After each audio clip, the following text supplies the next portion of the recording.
זו אולי נראית כמו מסיבת בר מצווה רגילה, אבל המסיבה הזו שונה מכל דבר שראינו עד היום. אורח הכבוד כאן הוא לא ילד בן 13, אלא למעשה כלב מפונק בשם אלוויס.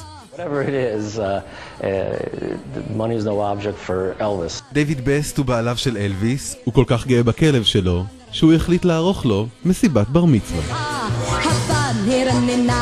מהאורחים הוזמנו, ביניהם מפורסמים כמו דוקטור רות. הבעלים אפילו הצליח להפתיע את חתן הבר מצווה, אמא שלו הגיעה למסיבה. ברוך אלוהינו.